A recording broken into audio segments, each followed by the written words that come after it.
Let's learn how to install a vehicle software update through your center display.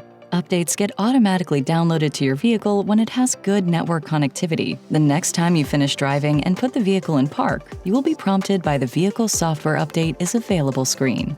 You can tap Learn More to see information about the update and what is included. Next, tap Install Now and follow the on-screen prompts.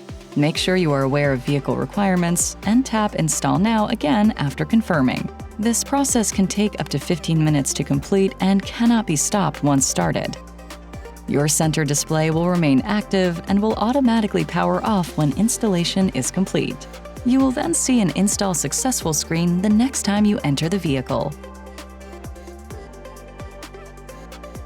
Watch more videos to learn about vehicle software updates.